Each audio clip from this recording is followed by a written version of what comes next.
So at this point, if we go to our design, we've tackled pretty much all of the typographical elements in the footer.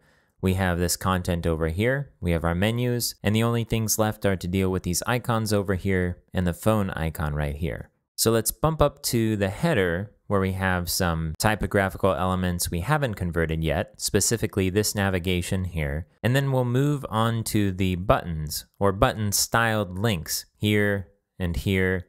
And then if we scroll down, the two in the snippets right here and here. So I'm going to navigate to the flattened version of this file. I'll select the rectangular marquee in order to copy this section so we can compare with it in the browser as we develop our markup.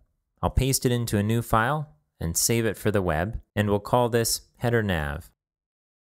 And now inside of our code, make sure you're in index.html, and we can change our screenshot here to header nav. We'll save it and then refresh the browser, and here we go. So just like we've done before, let's talk about the structure of our HTML. Now each of these items up here is going to be a link, much like it is in the footer. We already talked about the idea of using an HTML list to structure a set of links that function as a navigation menu, but we discounted that based on some feedback from people who actually use screen readers. Instead, we're using the nav element for these down here, and it seems like that would be a good candidate for the header up here. Ultimately, it really seems like the only difference between this navigation and this one is the styling. The other thing that's different is that it's not in the footer. So let's do a quick search in Google to see what the best container element would be for a header.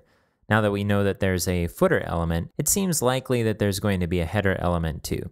So let's do HTML header tag. And you can head to W3 Schools or developer.mozilla.org. I'm going to go to the developer.mozilla.org. If we scroll down, we can see that the header element represents a group of introductory or navigational aids. It may contain some heading elements, but also other elements like a logo, wrapped sections header, a search form, and so on. So this sounds like a good candidate for what we're going for. If we go back and go to the W3 Schools page, we can see a little bit about what the default CSS is for this. And just like the footer, div, or section tags, the display is block, so it's basically unstyled. Okay, that sounds good. I'll go back to the example and let's set up our structure so that we're using a header tag. So we'll do header and we'll do an ending tag there. And then within this, let's just copy the structure that we used in the footer. That will be a navigation element with some anchor tags inside. So here's our footer navigation. We'll copy it and paste it in our header.